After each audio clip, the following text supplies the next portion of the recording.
Olá, olá, olá, sejam bem-vindos a mais uma trilha de aprendizagem, professor Marcílio. Estou aqui com vocês novamente, hoje um pouquinho mais claro, não estamos tão escuro. Deixa eu arrumar aqui, centralizar. Hoje nosso tema é embargos de declaração. Vamos lá com relação a pontos obscuros que porventura exista no seu processo tanto de conhecimento quanto de execução. Por quê? Porque o embargo de declaração cabe em toda e qualquer decisão interlocutória. É isso que me interessa. Cabendo em decisão interlocutória, vai caber embargo de declaração. Vamos à nossa trilha de aprendizagem de hoje. Há alguns esclarecimentos que merecem ser feitos. Primeiro, relatório. Como é que eu faço o relatório, professor? Se eu pedir uma peça no final, você pega e faz a peça e o relatório como foi a aula. Se por acaso eu não pedir a peça, faz só o relatório de como foi a aula, o que você aprendeu na aula e faz o modelinho lá que nós colocamos para vocês. E é interessante que isso tem que ser manuscrito, a exigência da coordenação do NPJ é que seja manuscrito, tá? Então, para tentar tirar as dúvidas, sempre, por favor, manuscrito para quando você for entregar o relatório. Vamos à nossa aula de embargo e declaração. Conceito. Sempre temos que ter conceito quando for falar de alguma coisa. Por quê? Porque o conceito é o que é isso. O que é embargo declaratório, embargo de declaração? Que coisa é essa?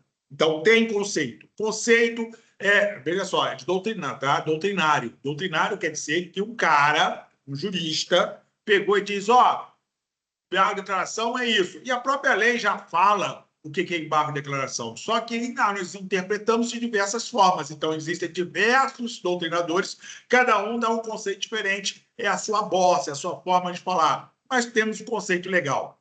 Conceito básico de embargo de declaração.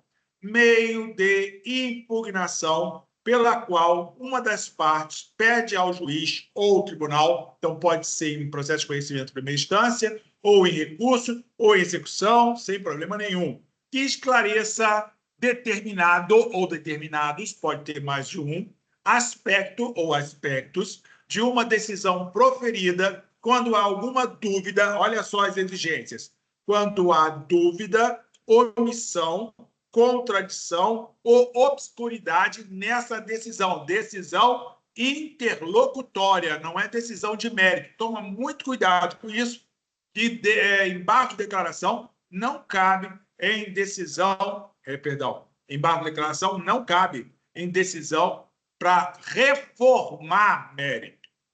Posso colocar em um embargo de declaração numa decisão de mérito? Pode. Pode colocar embargo de declaração numa decisão de mérito. Mas olha só, ela não serve para modificar, alterar uma decisão de mérito. Ela é utilizada quando há alguma dúvida, omissão, contradição, obscuridade. Aí o juiz pode pegar, esclarecer, completar, arrumar a contradição, ou algum erro material. Para modificação de mérito é recurso. Recurso à instância superior. Ah, professor, pode o juiz retratação, se retratar? Pode o juiz se retratar e mudar a decisão, mas isso é por conta dele. Não espere que o embargo de declaração vá modificar decisão de mérito. Isso não ocorre, tá?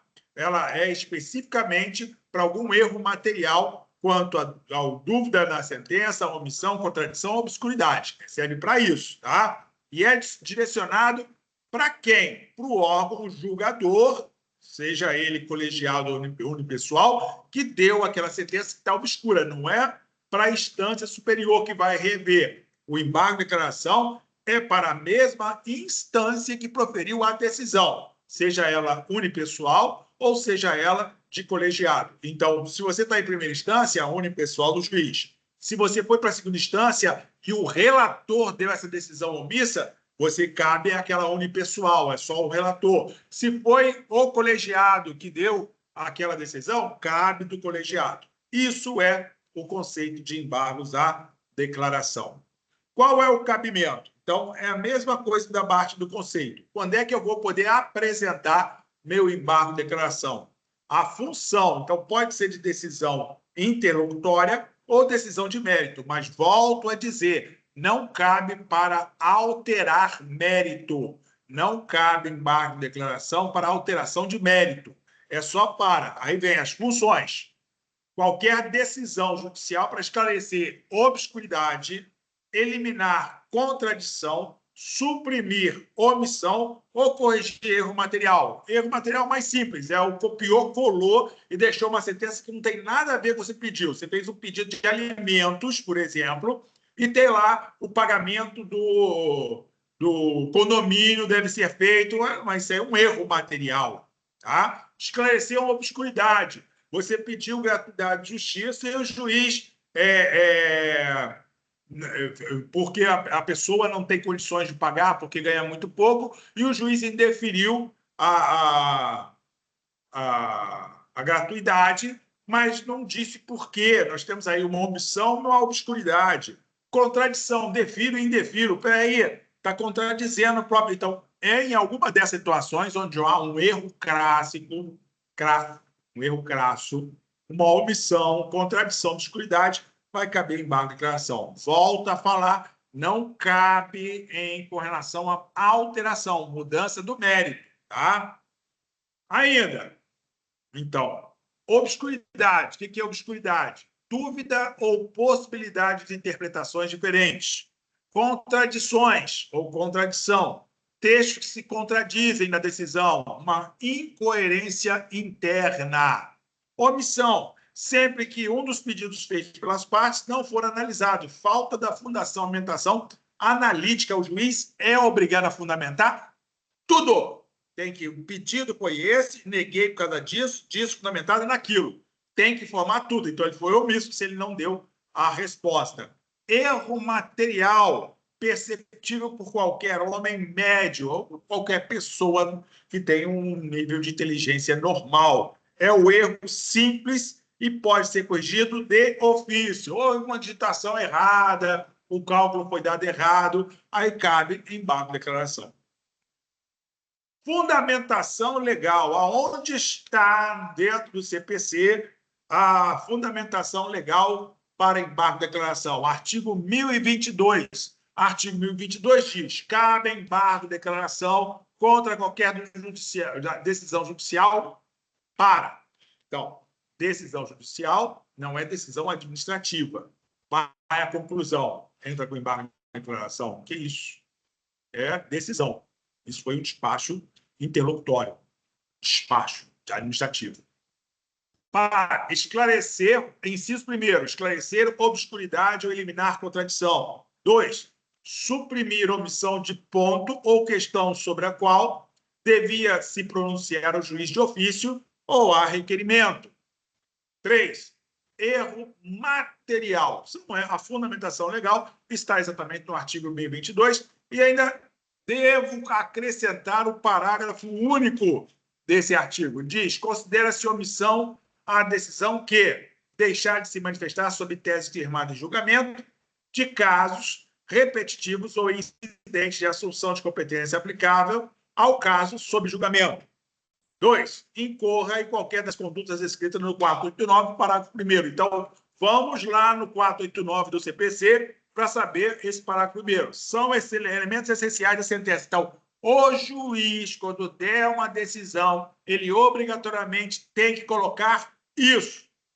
1, não se considera fundamentada qualquer decisão, seja ela interlocutória ou acórdão, que se limitar a indicar a reprodução ou paráfrase de ato normativo sem explicar sua relação com a causa ou a questão decidida. O juiz tem que dizer o porquê e onde está na causa aquele motivo que ele definiu. 2, empregar conceitos jurídicos indeterminados sem explicar o motivo concreto de sua incidência no caso. Por exemplo, da verdade absoluta. Princípio da verdade absoluta, porque acredito que tenha que ser dita a verdade, que tem que se falar. Qual foi o momento que não se aplicou ali o princípio da verdade absoluta? Tem que pegar e dizer: você botou um conceito jurídico, mas não me mostrou lá na causa que influência isso teve no julgamento. É um exemplo que tem que o juiz ter a sentença. Não estou falando do embargo. O embargo é a omissão, ele deixou de colocar isso. Aqui é o juiz que é obrigado, quando der a sentença, a colocar isso. 3.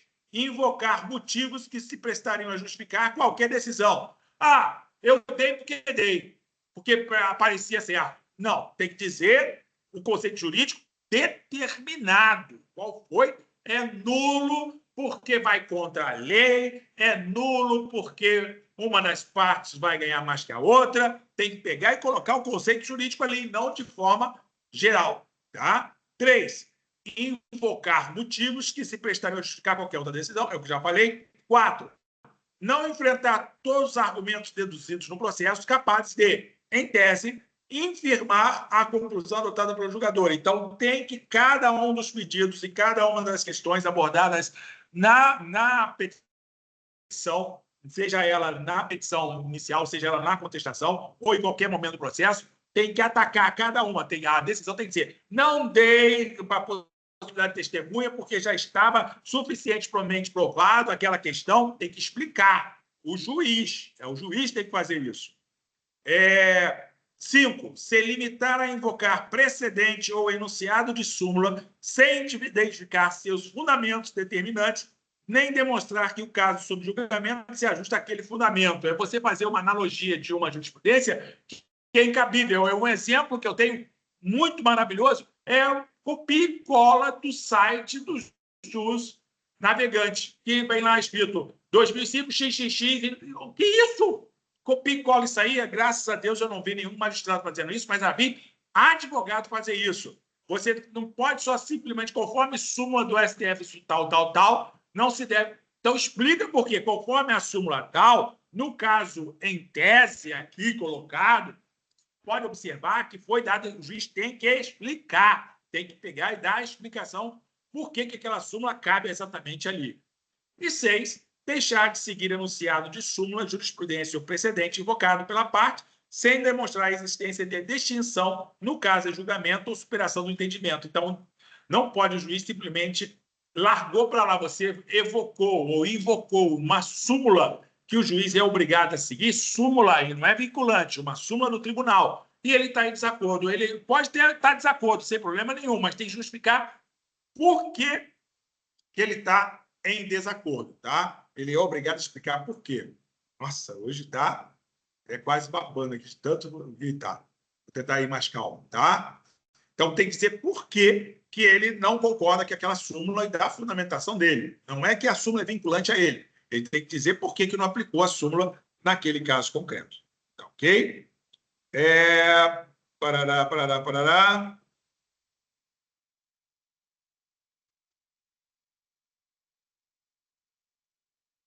Então, qual é o objetivo? O objetivo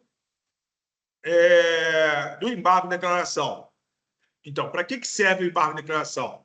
Nós já vimos o conceito, a sua aplicabilidade. Ele visa, então, o objetivo dele é desvendar o verdadeiro sentido da decisão e vale para qualquer decisão de caráter decisório. Então, o embargo de declaração não vale para decisão administrativa, o despacho administrativo, tá? Cabe para decisão interlocutória, sentença, acórdão, decisão monocrática. Por quê? A sentença é decisão monocrática, professor. Eu sei, mas no exemplo da segunda instância, o relator dá uma decisão monocrática. É um exemplo disso. Despacho que não seja administrativo, tá? E reexame necessário. E cabe para essas situações, tá? Esse é o objetivo do embargo à declaração. Prazo! Qual o prazo para embargo à declaração? 5 dias. 5 dias a contar de quê? Da decisão, ou coisinha fofa. Coisinha fofa. 5 dias a contar da decisão. Ah, mas não é do meu conhecimento? Não, você não vai ser citado nem notificado da decisão. São 5 dias daquela decisão. 5 dias úteis. 5 dias úteis. Não tem preparo. Tem custas, professor? Não tem custas, não tem preparo, nada disso, tá?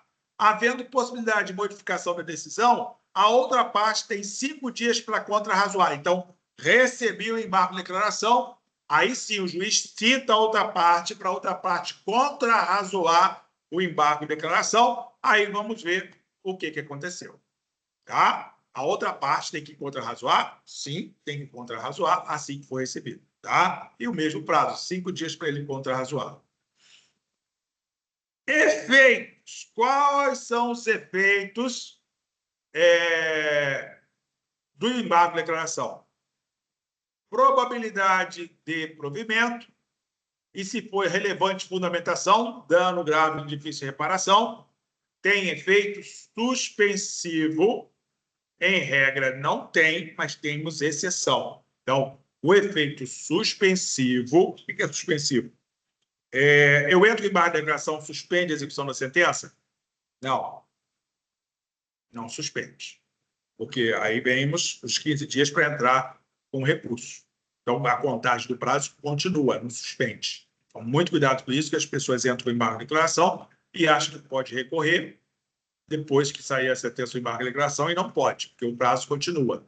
Exceção. Tem exceção, professor, que dá efeito suspensivo, é quando você pede o efeito suspensivo justificando, tá?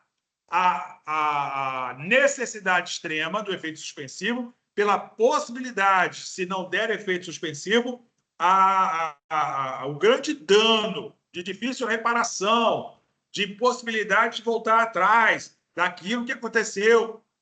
Aí o juiz poderá, ou o desembargador, poderá dar o efeito suspensivo. Tá?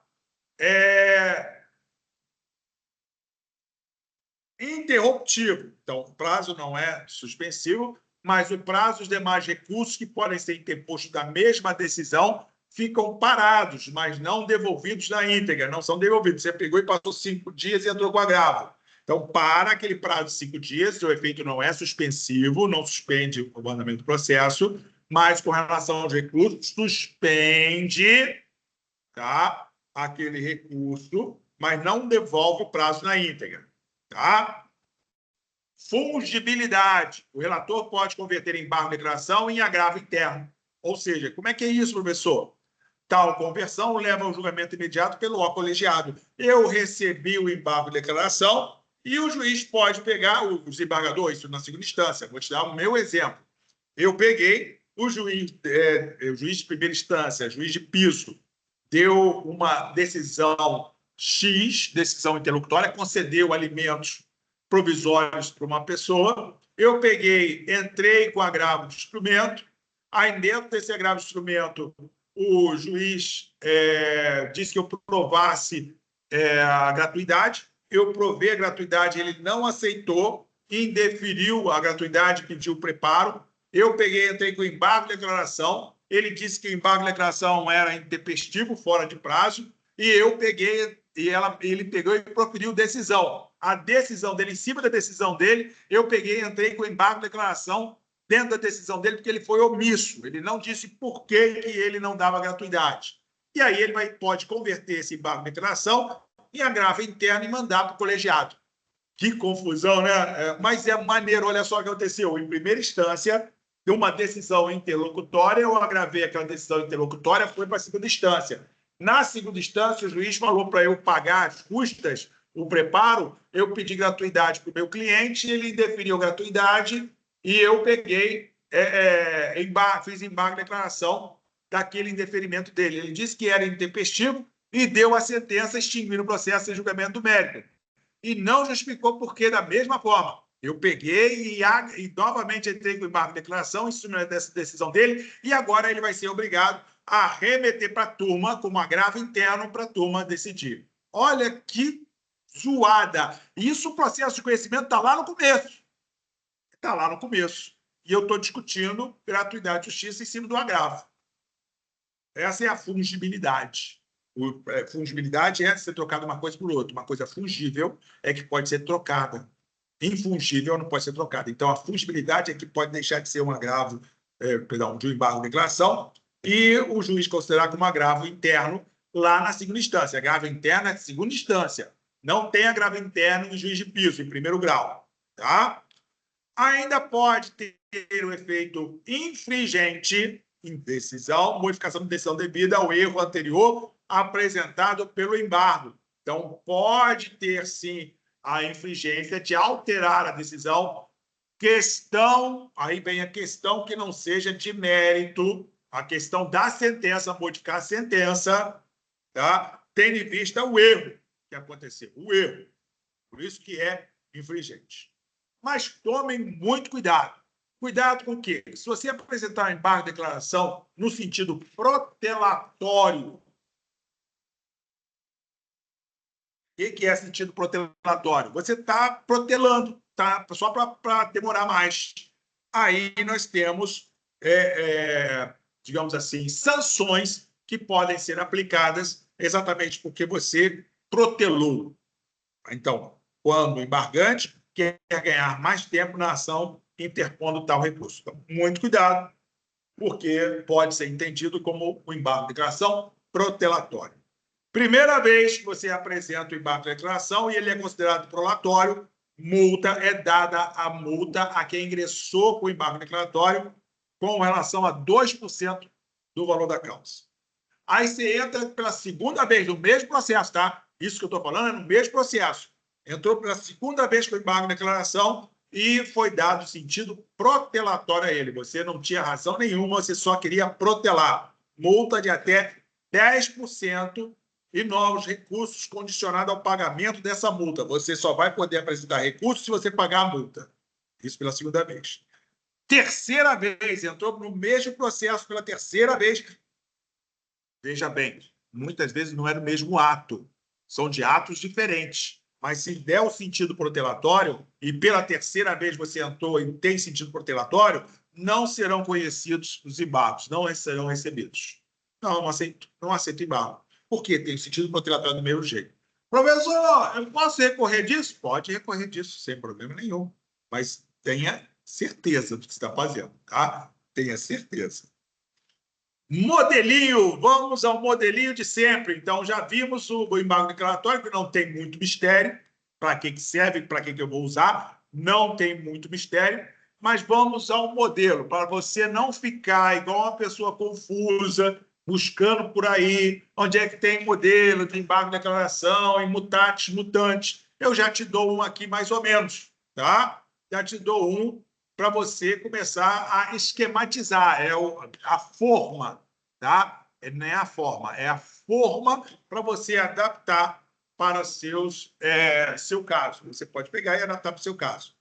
Então, ao juízo, aí é para colocar o número da vara, da comarca, como escreve o nome da comarca, do estado, nome do estado. Lembrar sempre que o endereçamento deve ser colocado conforme os dados do juízo que proferiu a decisão. Por exemplo, se for em segunda instância, ao excelentíssimo senhor, por quê? Porque na segunda instância ainda vamos nos dirigir ao presidente daquela tribunal. Então, segunda instância, ao excelentíssimo senhor presidente do Tribunal de Justiça, ao excelentíssimo senhor presidente do Superior Tribunal de Justiça, ao excelentíssimo senhor presidente do Supremo Tribunal Federal. Se eu for para a primeira instância, é ao juízo. Se eu for de segunda instância em diante, ao excelentíssimo senhor, porque é a pessoa, e não do juízo, e sim a pessoa. Nosso caso aqui, ao excelentíssimo senhor ministro presidente do Tribunal Superior Tribunal de Justiça, STJ, ao excelentíssimo senhor ministro presidente do Superior Tribunal de Justiça. Estou mandando lá para o STJ. É o embargo de declaração no STJ. Processo número, coloca no processo. Aí, qualificação das partes, ou, se você quiser, já qualificado dos autos do processo acima descrito, vem respeitosamente perante Vossa Excelência, através de seu advogado ou advogada, infraassinado, com endereço eletrônico. Lembrem que a contagem dos prazos mudou. A contagem dos prazos agora é lá do processo eletrônico. Então, vai ser lá no Diário Oficial Eletrônico, no endereço eletrônico. Toma cuidado com isso. Com fruto no artigo 1022 e 489 do CPC, que são exatamente a fundamentação legal para embargo de declaração, tá? opor os presentes embargos de declaração. Em face da sentença presente nas folhas, ou número de folha, ou ID da folha, porque está os dois. Às vezes, em alguns processos, vem o número da folha e ID. Bota os dois. Para não dar dúvida, bota os dois. Tá? Que aí tem que dizer o motivo. Se omitiu, houve erro material, sem explicar por quê, tá? Não enfrentou todos os argumentos trazidos pela parte autora. Observe as razões de fato, o direito a seguir expostas. Aí você vai ter que dizer, motivo, olha, omissão, teve uma omissão lá. Não coloca tudo se não tem tudo. Você vai falar omissão, erro material, obscuridade. Não, só se teve tudo isso. Se teve tudo isso, aí é cabível. Mas se não teve, você bota só o fato que aconteceu. Pelo amor de Deus, não vai inventar. Tá? Sair botando os três. É igual quando eu ouço o aluno falar, isso é calúnia, injúria e difamação. Oh, meu Deus do céu! Aconteceram essas três coisas? Então, veja realmente qual das coisas aconteceu. Tá? Aí vem, coloca lá a omissão, ou obscuridade, ou erro material. Coloca lá. Se foi os três, vai os três.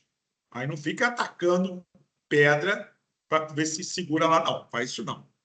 Dos fatos, o embargante no processo número tal, aí vai colocar o número do processo, atua como, aí, embargado, que possui como objetivo principal, aí qual é o motivo principal? Tratar a omissão que o juiz, as folhas tais, não pegou, não fez, não colocou errado, não fundamentou corretamente. Você bota os motivos ali, tá?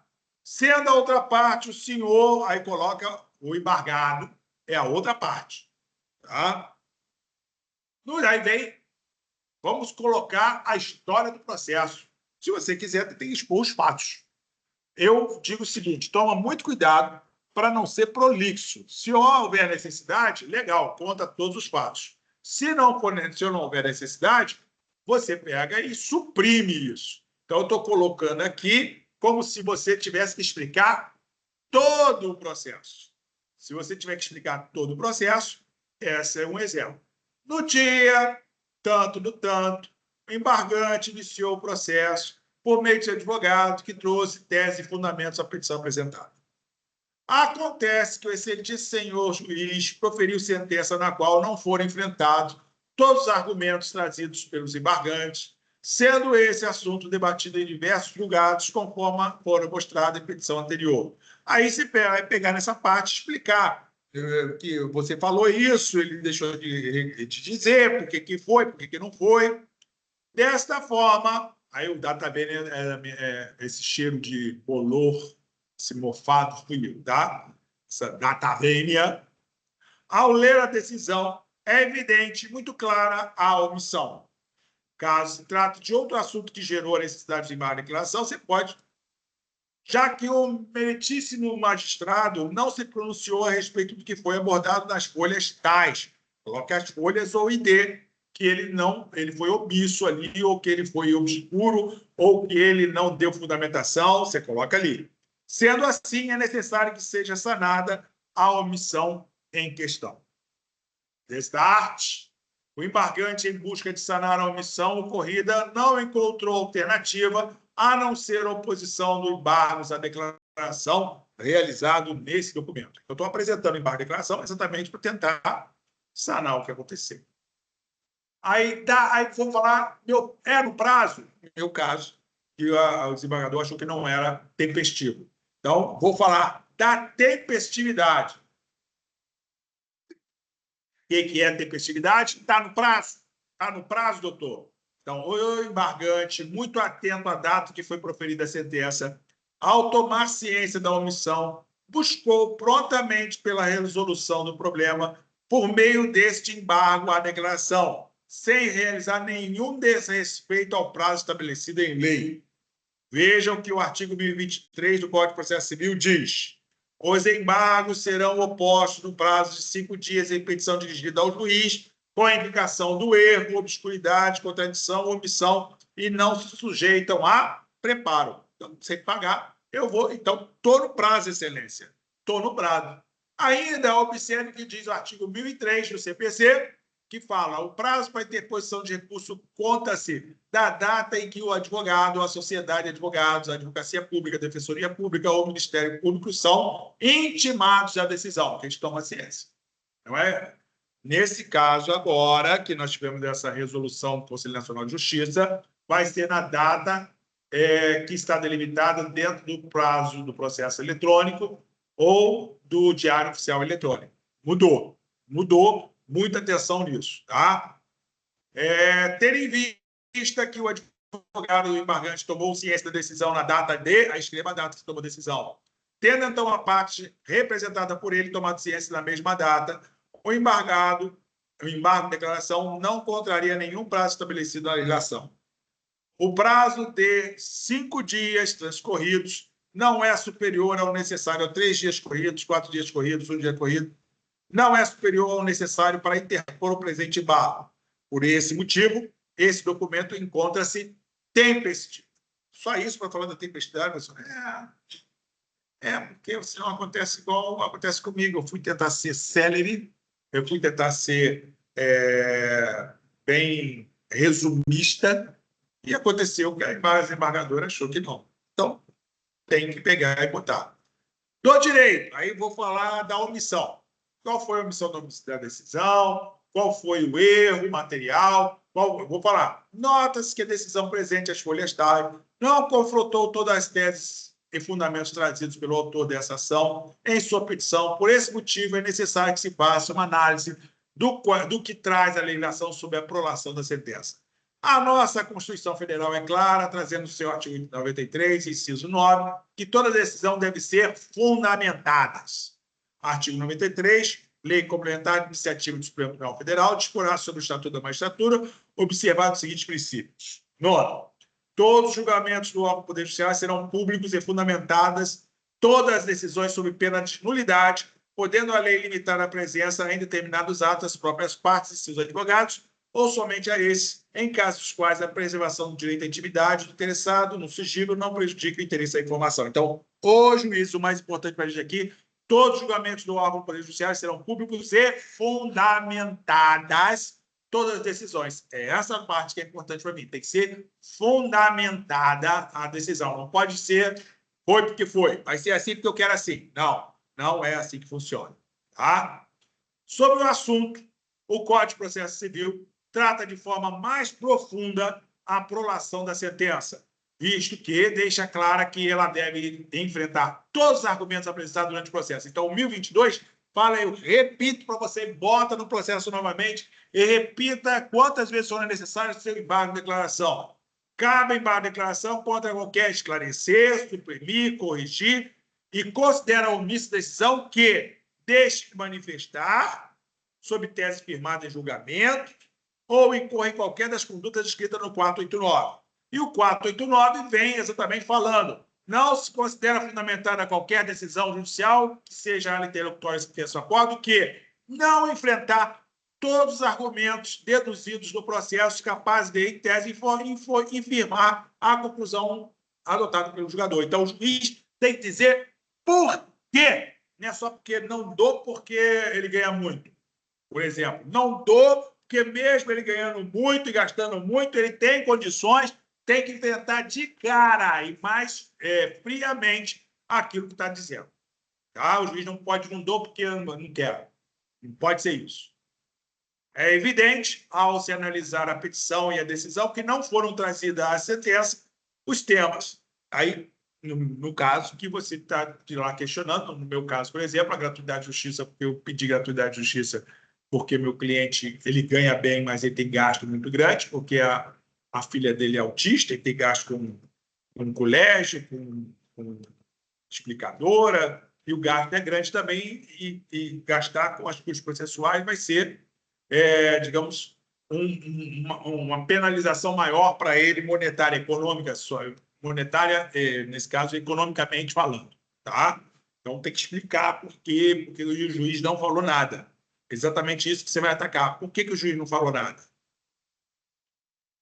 O Código de Processo Civil de 2015 trouxe muitas modificações, inclusive sobre a forma como deveriam acontecer as sentenças. E sobre esse tema foi taxativo ao mencionar o princípio da motivação das decisões. Dessa forma, passou a ser necessário que a sentença demonstre de maneira clara o raciocínio utilizado sobre os temas tratados no processo para a sentença prolatada. Constate o que diz o artigo 926 do CPC sobre esse assunto. Diz o 926: os tribunais devem uniformizar sua jurisprudência e mantê-la estável, íntegra e coerente. Parágrafo 1º. Na forma estabelecida e segundo os pressupostos fixados no regimento interno, os tribunais editarão enunciados de súmula correspondente à sua jurisprudência dominante, exatamente para direcionar, auxiliar os juízes nas suas tomadas de decisão para saber como é que já está pensando lá a segunda instância. 2. Ao editar enunciados de súmula, os tribunais devem ater-se às circunstâncias fáticas dos precedentes que motivaram sua criação. Então, não inventa. Não inventa. Tem que ater ao que está sendo apresentado lá. Não ao que você achou que viu e encontrou um colega lá. Não. Não. Não é assim. É a prova contida nos autos. A matéria contida nos autos, tá? Aí vamos à jurisprudência. Vamos citar sempre algumas jurisprudências. Eu sei que fica grande, eu sei, mas depende do tribunal. Eu, por exemplo, eu tento reduzir ao máximo e às vezes me dou mal, como esse exemplo, que eu fui tentar reduzir o que eu falava por não ser uma petição imensa e acabou o juiz dizendo que não concorda e acabou só. Então, eu tive que fazer uma petição de 15 páginas de embargo de declaração. Às vezes, o próprio juiz faz a gente fazer isso. Então, veja os entendimentos dos tribunais quanto às sentenças trazidas da omissão. Aí dei o exemplo de jurisprudências e decisões recentes, 5 anos no máximo, 5 anos no máximo. Não vai me trazer decisão de 2008, 2007, não. Me traga decisões seguras, mais novas, tá? Aí traga as decisões, mostro lá as decisões, como é que os tribunais estão pensando sobre o assunto, para mostrar que aquilo que o juiz está decidindo não está de acordo, em sincronia com a jurisprudência. Aí, depois de botar a jurisprudência, sendo assim, é clara a necessidade do embargante em acionar esse juízo para que a sentença possa ser revisada, dado que ela se demonstrou omissa ao mencionar aí coloca o que ele foi omissa, sendo essa matéria indispensável, visto que fere diretamente o direito do autor dessa demanda. Então, o interessante dessa petição é que lá eu dirigi ao Superior Tribunal de Justiça, mas você pode botar essa mesma estrutura para primeira instância, Tribunal de Justiça do Estado, Tribunal Regional Federal, todo cabem embargo de declaração. Qualquer justiça especializada ou justiça comum. E a mesma formatação. A mesma. Tá? Aí vem para a segunda parte dos requerimentos. Ante o exposto, requer o reconhecimento, você apresentou o embargo de declaração, reconhecimento dos embargos de declaração, aqui eu posto. Então, tome ciência que eles existem. Aí não tomo conhecimento. Não tomo conhecimento, vou ter que agravar, vou ter que correr.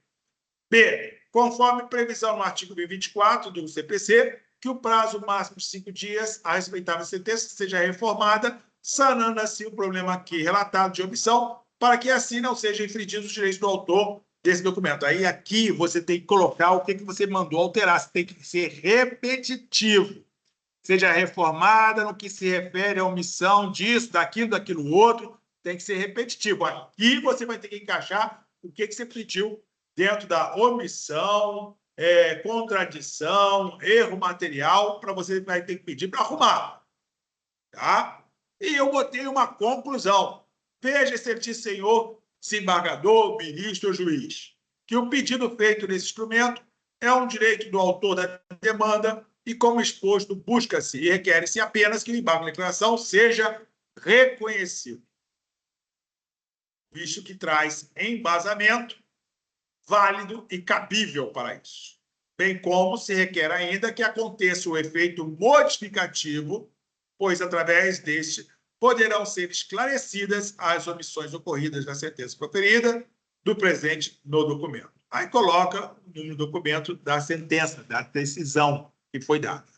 Sempre nesses termos, pré-definimento, cidade, dia, mês, ano, advogado, OAB.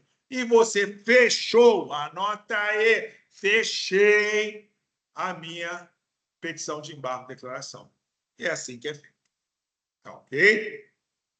Bom, dúvidas, questões e esclarecimentos, escreve aí, manda aí, pode postar aí no próprio Teams, que quando eu puder, não vai ser, lembra que não é um serviço 24 horas, eu não estou no Teams 24 horas, mas quando eu puder, eu esclareço, manda lá no chat, eu esclareço, eu ajudo, o que for necessário, tá?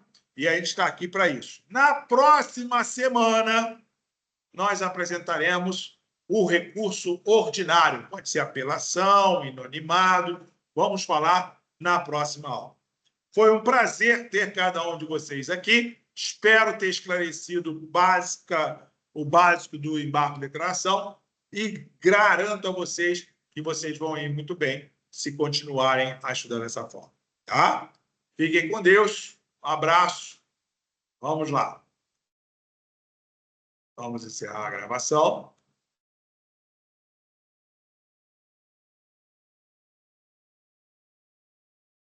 Vamos ver